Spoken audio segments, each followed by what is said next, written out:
Dan membuktikan sekali lagi memang Mourinho masterclass dan The Special One memang sudah habis. Dia Dulu. ya nggak apa-apa. Iya maksud gue ya banyak kan yang komentar lu hal tentang 20 tahun lalu lu bring up. Kayak ya lu udah apa maksudnya ya hari ini yang lo bahas lah bukan 20 tahun lalu.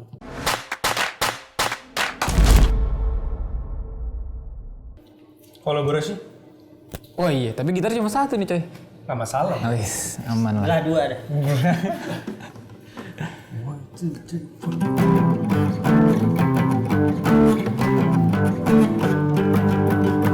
Pinball, opini football, tempat tifosi pada ngobrol untuk membahas sepak bola. Ayo kita bahas Serie A dan juga sepak bola dunia. Tifoi Pejol di Merda. Oi, oi, oi, oi, oi, oi. Mulai lupa ini jangan musik aja. Oke. Bang Loyalis Soekarno nih, collab sudah gua sama Bintang kan. Biarpun gitar satu. Gitar satu. Bapak keluar out frame dulu aja nggak apa-apa bagian saya nih. Halo Tifosi, welcome back to Pinball, Opini Football, di mana di sebelah sana ada kameramen ngambil gitar. Bersama saya kembali lagi dengan Rangga yang sudah skip karena kemarin bahas timnas ya, karena saya kan anti timnas. Timnas Kongo. Oh, iya. Timnas Kongo. Jadi karena di sini udah nggak bahas timnas lagi, makanya saya balik dan kali ini kita ngebahas khusus di episode yang dimana tidak ada Napolinya, yaitu Coppa Italia. Padahal timnas juga belum tayang. Belum tayang ya? Belum tayang. Oh, itu di-cut aja ya, bagian tadi di-cut. Tolong, pokoknya teman-teman bakal lihat nanti di setiap episode timnas gak ada saya. Udah gitu aman ya, kalau gitu aman ya. Kalau ada episode timnas gak ada saya, kayak gitu. Tapi sebelum mulai nonton konten ini, jangan lupa di-subscribe dulu dong. Karena kan kita butuh untuk 50.000 subscriber ya, target berikutnya ya. Karena nanti kalau 50.000 ke Europe, tapi yang bayarin Bang Bara kali ini. Jadi gue juga nggak sendiri, bareng sama teman-teman gue pada duo gitaris, yang satu males ngegenjreng, yang satu males ngurusin chord. Namanya Bang Bara, Bintang, Aldi, Yudi, terus. Ya udah, langsung lah kita bahas episode pertandingan pertama, yaitu Fiorentina melawan Bologna, di mana pertandingannya sebenarnya cukup seru, tapi berakhir 0-0. Pada akhirnya penalti dimenangkan Fiorentina. Siapa yang nonton di sini? Kita semua nonton. Oh, pada nonton semua. Kalau saya highlight soalnya. Saya mah jujur maksudnya gitu. Maksudnya nonton aja. Ya udah dulu Bang Bara lah. Ya ini si pertandingannya sebenarnya seru ya. Gua rasa dari semua match di perempat final ini yang paling seru sih kalau gue bilang. Dan kalau dari skor akhir Bukan yang paling seru buat gue Roma Lazio. Secara tensi ya tapi ya. Iya, secara tensi. Cuma maksudnya permainan yang jual beli serangan. Dan Zirkzee kembali menunjukkan kelasnya dia ya buat mungkin berada di tim yang tidak seharusnya di Bologna nih. Cuma memang rada apes kalau gue bilang Bologna karena dia menyentuh Mister 3 kali. Orsolini pertama. Kena Mister Guru. Oh itu ya. Garis. Oh iya benar. Pertama siapa sih? Pertama tuh Orsolini dulu kan? Zirkzee dulu. Zirkzee dulu ya? Yang di atas kiri, ya? yang atas. Yang atas kan? Terus habis itu Orsolini kiri bawah. Terus Zirkzee lagi. Tiang yang sama kan itu? Di kiri itu tiang yang sama kan? Di babak pertama? Kirinya gawang, babak pertama. Kirinya gawang. Kalau Zirkzee tapi tiang atas. Oh, berarti dikencingin feeling gua tiangnya. Itu. Karena bener-bener apes banget. Kalau Zirkzee sih mungkin secara positioning ya. Tapi kalau Orsolini itu bener-bener apes banget. Kenanya tuh tuk gitu ke tengah. Tebar garam.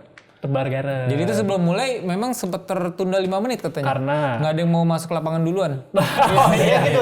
Iya biasanya kalau ada tarkam gitu. Iya, biasanya kalau ada pegangan gitu tuh. Biasa ada tunggu-tungguan sampai ada yang nyerah aja. Akhirnya Bologna didorong sama Mota kan. Udah lu percaya gini-ginian musrik gitu. Langsung. Tapi kalah di penalti. Berarti memang kuncinya adalah harusnya percaya musrik ya kalau dari sini ya. Tapi ya emang bener-bener apa sih secara permainan juga Fiorentina ada beberapa kali serangan juga, tapi memang kalau mesti dilihat secara realnya ya, maksudnya secara serangan yang efektifnya sih Bologna buat gue lebih banyak sih. Iya, memang lebih ball position lebih buat Bologna. Cuman kalau misalnya serangan sama-sama bagus, on target sama-sama 5 kalau nggak salah. Terus corner sih lebih banyak Fiorentina, tapi memang ya karena banyak crossing yang terblok gitu sih menurut gue, karena gue nonton sih kalau cuman nggak nyampe abis, nggak nyampe extra time lah gue. Karena ngantuk ya memang ya. Walaupun jual beli serangan di awal-awal sih memang. Ini main jam 3 ya? Apa yang jam 1 ya? Gue lupa kayak jam 3 deh. Jam 3, oh, itu mah udah keburu subuh. Bapak nggak sholat subuh berarti kalau dari situ? Habis itu. Oke, Bangun sorry. habis itu selesai Sorry, udah selesai. sorry. Masih ada extra time ternyata. Oh, masih ada extra Iya, time. panjang tuh. Sampai subuh tuh selesai terus. Oh, habis itu habis subuh? Iya. Ya tau gitu kan nonton sampai kelar, habis itu sholat subuh. Kan lebih baik tidur istirahat. Oh, suka sholat malam. Karena dia udah nyalain lonceng. Oh, oh iya benar juga. Tapi yang menarik di sini Bolonya Thiago Motta nggak mau nggak memanfaatkan pergantian pemainnya. Dia cuma pakai 2 pergantian pemain doang.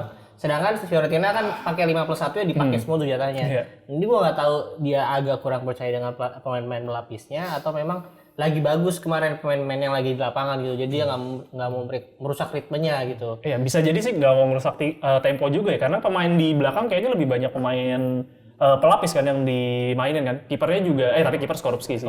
Si Lukumi paling yang pelapisnya kan. Iya. Tapi akhirnya kalau Fiori masuk kan di ini. Ya berarti dia memang nyari balancing tim juga sih buat gua. Terus mungkin ada satu kejadian yang agak ini sih, bukan ngeselin sih. Ya si Yerry Mina itu. Yerry Mina kan mantan main Barcelona ya. Iya, Barcelona. Kolombia. Everton. Iya, Everton. Yang kemarin dia golin penalti terus selebrasinya joget-joget gitu padahal itu belum tentu menang. Kayak dulu kan yang joget-joget tapi nggak menang dulu. Untung menang. Iya, tapi dia juga pemain pengganti. Penalti juga pas adu penalti gitu kan. Bukan itu. Selebrasi sampai segitu ya. Tapi memang problematika dulu lawan apa ya? Lawan Argentina ya yang gue ingat dulu ya. di timnas. Yang di timnas kan yang di selebrasi itu kalah kan. Penalti juga sih ingat gue. Kalau lo kan nonton juga? Oh, gue nonton highlight. Ah, itu sama mirip-mirip lah. Tapi memang kalau gue perhatiin dari statistiknya Bolonya tuh sebenarnya possessionnya lebih jauhnya banyak ya, lumayan 60 sekian. Iya, 40. Bener-bener mainnya berarti ngandelin counter banget berarti ya. Kelihatan Dan banget secara penyerangan memang shot on goal-nya juga sama-sama banyak. Dan begitu gue lihat highlightnya emang jual beli serangan, termasuk yang kena tiang beberapa kali itu. Dan dari pola penyerangan itu juga variatif sih kalau gue lihat, ya kan, ada dari crossing, ada dari tengah. Jadi sebenarnya menarik untuk ditonton. Cuma memang ya penalti gimana, missnya jelek gitu menurut gue. Terlalu selama nggak panen kapelan terus ditangkap di tengah aja sih. Ada soalnya terakhir saya nonton begitu ya. Dan mungkin satu yang unik lagi dari pertandingan itu, kemarin kaptennya si Luis Ferguson. Oh, biar nggak dijual ya. Iya, karena kan waktu pertandingan Bolonya lawan Genoa kaptennya Zirkzee. Nah, ini gantian nih, 2 pemain memang yang jadi andalannya Bolonya nih. Yang kabarnya juga banyak peminatnya kan. Nah, ini mungkin salah satu cara lagi nih untuk manajemen mereka menahan dua pemain itu. Dan memang karena kapten utamanya sebenarnya kan De Silvestri ya, dia dimainin juga. Udah capek sih, pokoknya 35 tahun ya. Fisik 32 belum? Enggak. 35 sih. Enggak, De Silvestri itu udah setua itu, Pak.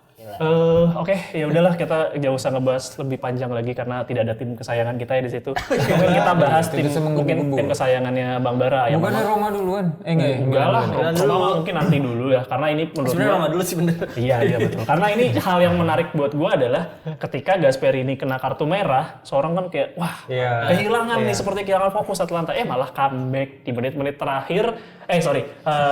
Comeback, terus habis itu di menit-menit terakhir ada drama maksud gua. Setelah diputuskan bahwa itu tidak, habis itu baru selebrasi. Menurut lu Bang Bara, karena ini gue cukup yakin pasti lu nonton keajaibannya Mirante. Kartu merah.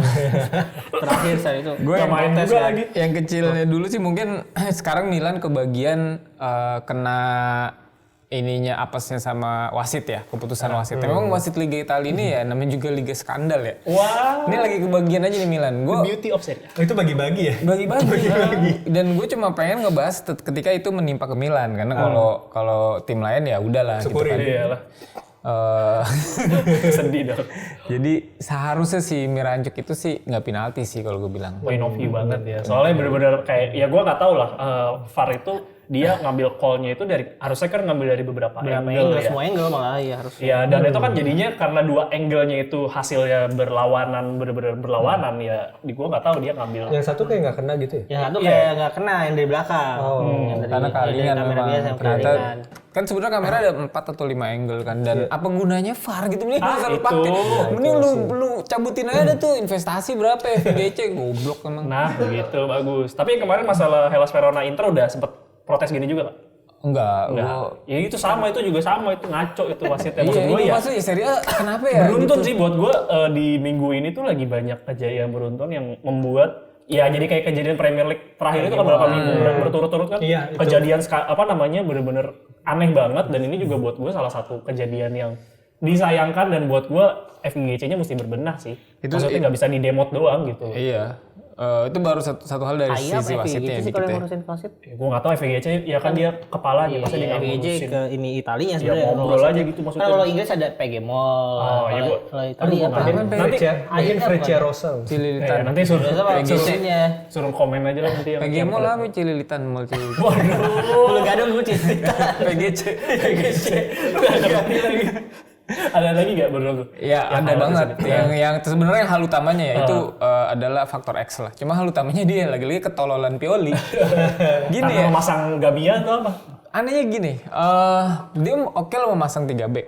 Tapi lu lihat yang dipasang tuh siapa aja. Tengahnya Gabia, baru balik dari Villarreal, di sana jarang dipakai. Iya. Dia CB murni. Ya. Kirinya Theo. Iya. Theo kan aslinya fullback. Kanannya Calabria. Nah, lu yang mau lu harapin apa dari udah cuma pakai 3. CB murninya cuma 1. Oke, gue berpikir dia mau curi kemenangan di awal. Dan memang Milan ngegolin duluan kan. Tapi abis itu nggak ada adaptasi strateginya atau taktiknya apa, tetap kayak gitu. Dan lu lihat golnya si Kopener Yang pertama ya. itu kan di Jimenez jatuh, terusnya nanti ditampilin deh, mungkin kayak bisa sih Pin ya kalau cuma foto ya. Iya, Di situ foto aja ketinggalan, Theo-nya tuh ketinggalan jauh banget. Lah kan golnya Leao juga Theo maju sama situ kan. Nah sekarang yang di belakang siapa kalau dia maju kan Pioli goblok. Kecuali udah dapat golnya Leao nih, abis itu ubah deh tuh mau masukin si Giancarlo Simic sama tinggal siapa ya? Giancarlo Simic berarti yang fit doang. Ya Terracciano bisa sih, Terracciano bisa tapi nggak pure, dia nggak jarang Iya banget. bakal sama kayak gini. Nah itu lu lihat gol si Koopmeiners itu si Theo-nya di mana tahu Jimenez yang ini. Kier masih ada, Kier dimasukin kok. Nah makanya harusnya bisa kan kayak gitu. Setelah Milannya unggul. Terus si Musa sama Reinders ini kan box to box kan. Dia nggak mungkin lu bisa andelin ada di belakangnya Theo ketika Theo-nya overlap gitu kan. Dan ya ini pemilihan taktik yang memang goblok menyebabkan Milan jadi kalah di sini. Harusnya ini benar-benar nggak ada balance sama sekali. Ini formasi ini kayak udah ultra attacking. Iya, padahal kalau secara histori kayak 3-4-3-nya Milan tuh selalu berhasil mencuri kemenangan tipis ya biasanya ya. Iya, yang gua tahu kayak terakhir lawan Hellas Verona tuh 1-0 mainnya 3-4-3 juga, tapi memang backnya nggak seperti ini gitu. Secara draftingnya memang mungkin feeling gue juga Kier belum terlalu fit, atau Giancarlo Simic juga lagi habis party pulang. Tapi masih mendingan parkir di belakang tetap sih. fit. Maksudnya kalau lu udah unggul ya dan lu nggak yakin dengan squad lo yang sekarang secara draftingnya, ya mending ganti aja. Palingnya timnya imbang lah, balance antara nyerang atau belakang. Kalau gini kan timpang banget. Sama yang penalti yang menit-menit terakhir VAR itu menurut lu penalti apa? Enggak. Itu yang posisi natural tangannya siapa sih itu namanya si Atalantanya? Fischer Porsche. Porsche mah di itu tadi. Polonya, aduh lupa. Ferrari. Oh, Holm. Emil Holm. Bek kanan Ya itu sih gue emang gue sepakat sama keputusan wasit itu nggak handsball sih. Makanya gue nggak protes. Kartu merah Mirante kenapa sih protes? Atau ribut terakhir? Dia ini salah ngambil kartu wasit. Kok gitu? Gue nggak ngeliatin sampai habis soalnya nontonnya. Enggak, gue udah pas kalah gitu gue udah nggak merhatiin sih sebenarnya. Tapi mungkin ini big question untuk para fans Milan ya. Ini di sosial media udah banyak yang nanya. Ini seandainya, ini kan sekarang Theo itu jadi fullback, jadi center back gara-gara ya krisis pemain CB-nya lah ya, makanya dia jadi CB. Tapi masih sering maju. Contohnya karena tadi gol pertama juga dari asisnya Theo kan, dia maju-maju overlapping sejauh itu. Nah ini kalau misalnya gue nanya ke lu, misalnya nanti Milan udah punya CB yang pada sehat atau atau beli CB baru, apakah worth it si Theo dijadikan center back? Karena sejauh ini sebenarnya cukup oke kalau dalam membantu penyerangan Milan. Pendekatannya jadi kayak Darmian ya. Tapi di sini jadi nggak oke ketika dia mendapatkan lawan yang memang yang bagus gitu. Ketika dia serangan balik kayak gitu, dia emang tetap nggak bisa CB. Udah LB karena potensi menyerangnya dia bakal hilang ketika dia memang disuruh konsentrasi di belakang. Atau mungkin gue punya teori lagi, karena pendekatannya Atalanta dengan Scalvini itu mirip sebenarnya dengan pendekatannya Theo. Cuman di problem sama Milan, stance untuk defensif ketika pemain bertahannya maju itu yang missing sebenarnya karena kalau setiap Scalvini maju, taktiknya tuh berubah jadi back 4. Jadi seolah-olah dia jadi kayak gelandang atau gelandang serang. untuk membantu either dari crossing atau memang dari passingnya dia. Nah di sini Theo ketika maju defensive stance-nya tuh bingung, pemain-pemain yang mungkin di kiri atau kanannya Jimenez, gua positioning-nya harus tetap di situ atau tetap harus tarik mundur. Begitupun Yunus Musa gitu, lebih bingung lagi gua mesti ngapain.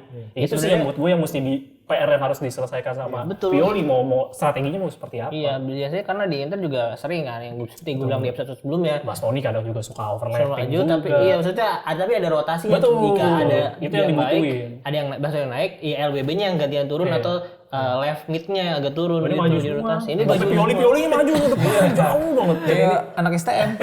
Maju. Tapi Brad, kenapa coba? Maksud lu mungkin kayak emang ini adalah konsekuensi dari nature-nya si Hernandez yang iya, maju berarti gitu kan. ada harga yang harus lo bayar dengan itu dan belum di solve gitu. Betul, ya kan? betul. Karena waktu itu ketika Theo jadi back memang tipikal taktiknya memang back 4. Jadi mungkin lebih mudah untuk ketika transisi bertahannya. Nah, ini back 3 kayaknya baru ya. Theo diposisikan sebagai back 3 juga. Back 3 ya? di CB. Oke, berarti ya menurut gue sih PR-nya Pioli lagi. Jadi teman-teman Milanisti yang udah berharap dapat Piala Ciki, terus habis itu kalau kalah, ini mah Piala Ciki, kita bisa nih mendapat double winner. Terlalu ini berubah-berubah masnya. Tapi Milan tetap main di Coppa. Oh, Super Coppa. Super Coppa kan masih. Nanti final ketemu Napoli. Enggak dong. Super Coppa enggak ya? Inter, Fiorentina, Lazio, Lazio. Napoli. Maaf ya, enggak dapat piala berarti musim ini. Maaf ya. Enggak dapat. Napoli Super Coppa nih. UEL juga bakal hancur sih. Iya, jadi ya. Dapat menang itu lawan Nice. Ya udahlah, sebelum kita bahas pertandingan berikutnya mungkin minum dulu ya kali ya. Kalau saya kebetulan mungkin nggak perlu minum, ada ini. Saya bawa sendiri minuman kesehatan. Mana nelayan kita ya? Assalamualaikum. Waalaikumsalam. Jadi karena ya udah.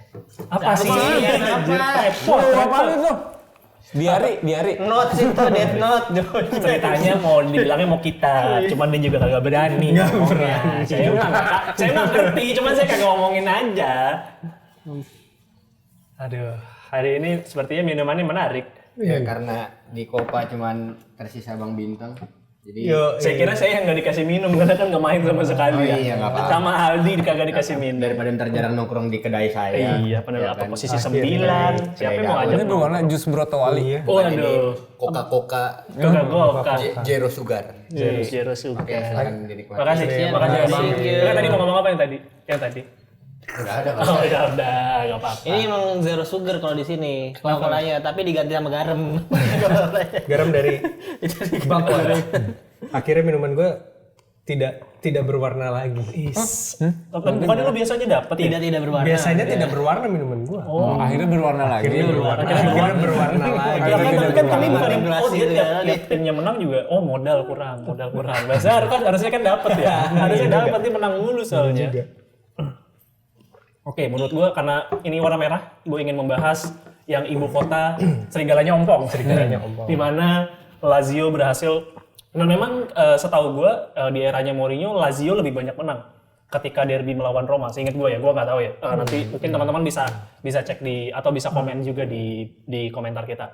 Lazio berhasil menang tipis, di mana golnya juga dapat dari penalti dari Matthias Zaccagni di menit 51. Menurut lu nih dari pertandingan ini? Iya, itu menariknya yang bikin penalti itu pemain baru Roma yang lagi dibangga-banggakan karena cukup bagus sebenarnya. Dan itu pembelian dari Juve, si Dean Huijsen itu. Yang bikin penalti, back baru itu. Tadi Juve bagus banget men. Juve bagus ya, makanya dia sebenarnya lagi vibe, bukan vibe, maksudnya lagi hype yang oke, tapi Juve next gen apa Juve biasa? Iya. iya di Primavera.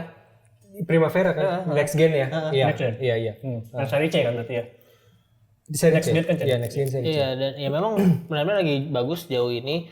Terus ya di luar penalti juga sebenarnya masih bagus sih. Cuman ya jadi ini kayak sebuah pukulan aja lah buat dia. Makanya kalau misalnya dia mentalnya masih bagus sih mungkin dia masih bisa rise up karena ya Copa juga mungkin bukan targetnya Roma ya karena gue nggak tahu sih. Nggak mungkin, ini feeling gue targetnya Mourinho. Ini main yang ngotot kok. Dybalanya, maksudnya Dybalanya masih dipaksain juga walaupun gue lihat di babak pertama tuh kayak belum fit 100% aja karena sebelumnya habis main juga kan masih jedanya pendek banget. Ya berarti ini membuktikan bahwa release clause Dybala 13 juta euro tuh memang seharga, memang nggak layak untuk bisa bermain week by week. Iya kan? Iya maksud gua buat apa sih Bang Wai ya? Bang Wai bener enggak Bang Wai? Menurut lo komen aja. Ya intinya sih permainannya nggak seseru bolonya sama Fiorentina ya, walaupun itu kan nihil gol. Ini jual beli serangan tapi serangannya tuh Enggak ada pola. Ini jual beli pukulan cuy. Iya, terakhir ya. Maksudnya banyak. Emang namanya derby Roma selalu tensinya tinggi di akhir biasanya. Dan Derby ibu kota, Roma mah satu doang. kan dua-duanya di Roma. Enggak maksudnya derby ibu kota kan satu Lazio namanya. Kalau bintang KKN ibu kotanya gimana? Hah? Gua pindah Kalau ibu kota. Italia- Iya, belum tentu siapa tahu yang milih yang enggak milih ibu kota baru. Jadi lanjut tuh. Kan di Italia. Oh, di Italia maksud gua. Ini ibu kota ini kan barunya Italia kan? Iya maksud gua. Nanti presiden barunya siapa tahu nggak mau Italia itu ganti dari Roma. Maksud gua itu. Memang di Italia nggak milih presiden juga? Milih kan? Masa gladiator pukul-pukulan kan nggak ada. Milih sama. Iya maksud gua itu. Lanjut. Bener-bener gini. Ya intinya sih Lazio menurut gue emang bermain lebih bagus sih. Guendouzi juga Lebih punya pola buat iya, gua. terus Vecino banyak sering masuk ke dalam kotak penalti juga menghasilkan peluang gitu. Itu kalau mainnya nggak jelek Fettuccini itu jadi. Iya, tapi memang sayangnya agak anti klimaksnya gara-gara ya tidak ada permainan penyerangan yang menarik. Lukaku juga terakhir salto. Itu pertandingan sebelumnya padahal ini ya. Ini kan salto salto. udah 97 Iya kan? Banyak banget ya Italia peluangnya Roma ngaco semua. Ngaco bener. Banyak Roma menurut gue serangannya banyak spekulasi aja lah gitu loh menurut gue. Iya, yang penting insya Allah gol. Iya benar. Dan menurut gue yang paling seru dari ini adalah after match karena Mourinho dan Sarri beradu argumen. Ini harusnya nggak penalti kata Mourinho. Kata Sarri adalah event ini main di Mars ini penalti. itu buat gue sih lucu. Lazio posting. Lazio posting. Lazio posting juga ya. Di Gua agak ngecek. sosmed resminya mereka. Tapi buat gue lucu sih. Gambarnya pelanggarannya terjadi, tapi backgroundnya tuh di Mars. Iya. Bahasa Itali gitu. Ini adalah penalti bahkan di Mars gitu. Lucu. Ya memang Houston nggak ngincer kaki kan, ngincer bola. Tapi kan timingnya aja yang telat. Emang ya secara rules mau gimana pun dia di mau kotak ngomongin penalti, rules kan. Iya. Ya namanya kaki lu nendang kaki orang tetap pelanggaran. Tapi kayak pemain baru lu tuh. Enggak, kalau itu emang buru-buru pulang, itu mau buru-buru pulang. Tapi masih mending lah Houston lah daripada 5 menit kartu merah, gak apa-apa, udah bener. Ya, udah Bang Bara dah, jadi sedih gue ngomongin. Lu mau bahas gak tadi? Enggak, gue lagi makan. Oke. Tang lu mau bahas gak? Kalau nggak mau juga gak apa-apa, biar gue aja. Enggak, paling kalau gue ke ini sih yang gue senang dari ini adalah tidak mengecewakan secara tensi dan jutos-jutosnya. Maksudnya gue kemarin sebenarnya sempat mikir kayak ini ya, gue nontonin beberapa pertandingan sepak bola zaman sekarang sebenarnya tuh relatif lebih sportif gitu. Iya. Jadi kalau lu lihat Piala U17 kemarin di Indonesia itu tuh kayaknya hampir nggak ada deh pemain berantem. Iya. Hampir nggak ada. Kartu merah pun juga udah langsung keluar gitu. Iya, dan kayak zaman sepak bola zaman sekarang emang orang-orangnya lebih sportif, yang mana itu sebenarnya bagus ya. Cuma ketika ngelihat kayak gontok-gontongan kayak kemarin seru juga sih. Dan Roma Lazio tidak pernah mengecewakan dalam unsur itu sih. Iya, dalam hal itunya ya, tapi dalam hal permainan sangat permainannya mengacau sekali sih. Dan membuktikan sekali lagi memang Mourinho masterclass dan The Special One memang sudah habis. Dia Judul. ya nggak apa-apa. Iya, maksud gue banyak kan yang komentar lu hal tentang 20 tahun lalu lu bring up. Kayak ya lu udah apa maksudnya ya hari ini yang lo bahas lah, bukan 20 tahun lalu. Menurut gue aneh aja sih. Apa tuh? Tadi lu mau ngomong apa? Ini gontok-gontokannya sampai keluar lapangan. Gue pengen nambahin ada yang ditusuk. Nonton ya. Kertas pemilu. Tanggal 14 nanti. Terlalu. Penonton jadi di suatu klub, jadi si Lazio kan lagi perayaan nih, diserang sama supporter Roma. Tapi abis itu sebenarnya Lazio-nya yang ditusuk itu sebenarnya pemilik klubnya, sama ada kayak bawa nemenin lah, mau bubarin cuy, mau ditusuk dia. Ya memang beberapa kali memang kayaknya fans Roma tuh terlibat dalam keseluruhan, bukan maksudnya nggak mengeneralisir, tapi yang kayak terakhir final Europa League itu kan yang wasitnya kan dipukulin juga kan. Ya balik lagi memang karena kecintaannya, tapi ya ada kalanya kecintaan yang berlebih itu memang tidak bagus ya. Dan memang kota-kota metropolitan di Italia, FYI, tingkat kriminalitasnya tinggi. Ya, itu udah terkenal di mana-mana sih. Oke, baiklah kita sudah membahas ibu kota, klub ibu kota yang ompong ya, Serigala yang ompong. Kita lanjut ke tim yang berhasil melibas tim debutan Serie A, Frosinone, yang dimana tim ini juga habis melibas juara total 4-0, persis skornya persis. Tapi memang ya lo deh ngomong dulu Tang. Menurut gue sih ya gue setuju dengan omongan kita di belakang layar ya, bahwa Frosinone kayak pertandingan persahabatan ya memang ya, mainnya ngasal ya. Ya itu untuk menyeimbangkan alam semesta ya. Iya. Akhirnya menjadi nihil lagi. Ya ini Juventus 4, Frosi 0. Wah ya benar. Akhirnya bisa ngomong Frosinone. Kalau gue lihat yang pengen gue highlight sebelum ngomongin Juventusnya adalah Frosinone di babak pertama sebenarnya main bagus, terutama dalam 30 menit pertama. Jadi kayak yang gue highlight banget itu Ibrahimovic. Dia main bagus banget ya. Beberapa kali kesempatan tembakan dari luar kotak penalti kalau nggak salah. Dan Frosinone di babak pertama itu masih banyak nih kesempatan ke depan. Iya, masih cukup terbuka mainnya, tapi masih aman, masih bisa menghasilkan peluang. Nah, tapi kayaknya di situ yang dibaca dengan baik oleh Allegri. Karena untuk pertandingan kali ini Allegri tuh lebih berani ngasih extra man forward.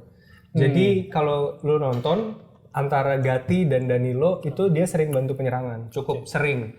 Dimana fungsinya Gatti dan Danilo ketika maju itu benar-benar jadi midfielder. Ya, dan menyisakan Bremer yang benar-benar stay di belakang. Dan dengan adanya extra man di depan itu dan presence dia yang sebagai defender juga, kalau ada sesuatu dia bisa langsung stop ya. Itu menyebabkan Miretti dan McKennie bisa lebih leluasa di tengah. Bisa lebih main lebih ke depan. Ya, bisa main lebih ke depan dan bisa lebih keluar kemampuan aslinya juga sih gue lihat. Karena bisa gue bilang di musim ini pemain Juventus bisa mengeluarkan kemampuan terbaiknya di pertandingan ini. Meskipun karena emang Frosinone mainnya juga kayak lagi latihan gitu ya. Gue ngeliatnya aduh Frosinone di babak kedua parah banget, kayak udah nggak ada niatnya sama sekali. Nah di situ McKennie balik lagi tuker-tukeran di sayap juga sama Wea. Dan McKennie juga lebih free lagi, dia sempat ke sayap kiri. Iya, ke sayap kiri kan untuk assist kedua. Dan Miretti juga yang dari dulu gue bilang bahwa dia ketika ada pressure dan ketika sentuhan pertamanya Agak kurang bagus dan bisa diambil, itu tetap terjadi sebenarnya di pertandingan ini. Miretti memang masih perlu mengobati kekurangannya di bidang itu ya. Tapi Miretti bisa lebih leluasa dan bisa lebih banyak berkontribusi di penyerangan. Itu bagus sih. Kostic juga banyak yang bilang Kostic udah habis lah segala macam, tapi di pertandingan ini Kostic bermain lebih bagus daripada sebelum-sebelumnya. Dan kalau yang agak kurang memang Weah ya di sini agak kurang. Di depan Milik dan Yildiz luar biasa sih dua-duanya. Dan tapi yang paling gue senengin di sini emang McKennie sih. Ya, McKennie awal-awal memang kurang kelihatan, kurang bagus, tapi di babak kedua dia luar biasa banget. Apakah McKennie ingin diposisikan seperti Pogba zaman dulu? I don't know. Tapi memang secara permainan jauh lebih melebar, memang. Yeah. Tapi dengan dia lebih melebar, justru kesempatannya dia untuk membuka ruang jadi lebih besar kan? Benar. Dan juga memang dia tipikal pemain yang work rate-nya tinggi, tapi dia juga kreativitasnya itu juga bagus. Yeah. Dan dari pertandingan ini juga gue sadar bahwa sebenarnya Juventus tuh punya kemampuan untuk itu, untuk bermain lebih. Tapi dia tidak. Iya kayaknya dia cuma coba bermain aman. Tang gue sadar. Ini gue sadar. Akhirnya gue sadar bahwa sebenarnya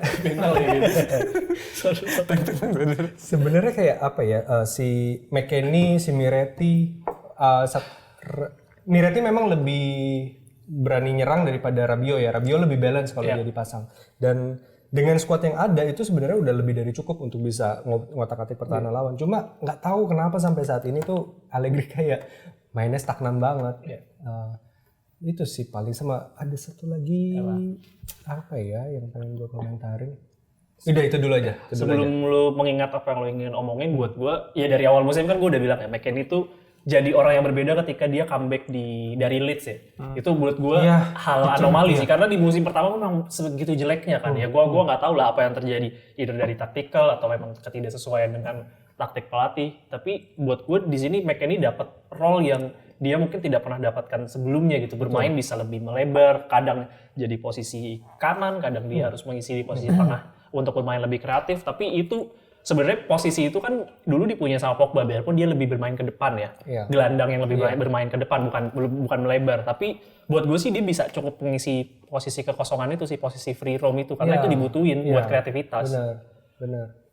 Ini yang gue baru ingat nih, yang pengen gue komentarin dari pertandingan ini, gue juga tersadar bahwa Locatelli itu dia tuh sebenarnya punya visi yang bagus dan juga punya kreativitasnya tuh bagus sebenarnya. Kayak kan dia sering passing yang begini nih, pakai kaki belakang ke depan atau passing posisi aneh. Sebenarnya dia emang kreatif di situ. Tapi ada penyakitnya satu, passingnya tuh kadang suka nggak akurat. Jadi kalau lu perhatiin passing silang dia jauh ya ke sayap itu sering banget out. Dan gue nonton beberapa kali dalam satu pertandingan dia bisa lebih dari satu kali melakukan miss kayak gitu. Jadi kayaknya akurasi passing dari Locatelli harus diperbaikin ya, karena dia punya kemampuannya nih untuk melihat posisi teman-temannya. Tapi pada saat eksekusinya dan dia kan sebenarnya di playmaker ya, yang mana long passing itu justru kunci dari permainan dia. Oke. Di lu ada sempat nonton di? Iya, gue mungkin dikit aja kali ya. Maksudnya ini sinyal yang bagus ya untuk Juve, karena udah di Coppa mereka udah menang besar 2 kali ya. Walaupun di Serie A kemarin masih seri, masih 10 gol 1 kebobolan. Iya, marginnya jauh banget gitu. Walaupun di Serie A masih menang 1-0 doang gitu. Jadi ini sinyal yang bagus untuk Juve dan ya bikin fans Inter ngeri nih kayaknya. Di Serie A juga kayaknya masih bisa diimplementasi ya maksudnya bisa feeling gue ini buat playing down-nya mereka sih, buat mereka bereksplorasi juga, karena Nothing Tulus juga kalah dari sini juga buat dia lebih penting pasti Serie A sih buat gue. Ya gue selalu yakin Juve itu dari musim ke musim tuh kalau untuk Coppa sepertinya belum terlalu ditargetkan banget. Ya buat dia udah cukup lah. Buat dia udah cukup lah, maksudnya lebih baik fokus ke yang lain gitu. Iya benar ya, jadi dengan maksudnya budget target semahal ini cuma buat menang Coppa sih buat gua wasting time dan money banget. Iya, dan kalau kemarin ya memang McKennie yang gua rasa jadi MOTM layak lah dia ya. Iya. 3 assist apa 2 assist sih? Gua lupa deh. Ke Milik sekali. Yildiz juga, Yildiz dia bukan. Yildiz tuh Yildiz dari Locatelli kayaknya deh. Gue lupa antara 2 kali berarti kayaknya 2 kali. Ya, terus di Tapi kan Miliknya 10 ratingnya. 10 sempurna. Ya Milik juga. Maksudnya ini loh yang Inter nggak punya striker pelapis yang memang bisa golin gitu. Jadi Milik ini kan sebenarnya di Serie A juga jarang main kan. Main juga jadi pelapis. Jarang. Di musim lalu doang yang lumayan sering dijadi posisi 15 atau 10 menit terakhir. Tapi setelah dikasih menit bermain di Coppa dari starter dia menunjukkan kelasnya, walaupun ya lawannya Frosinone juga. Dan ya Yildiz gue rasa sih udah layak lah musim depan di maksudnya di Juve dikasih menit bermain lebih banyak. Temennya Mamat. Iya benar ya. Kalau Havi kan juga diincar banyak klub. Arsenal itu gue rasa sih aman sih Juve karena udah punya Yildiz dan Moisken.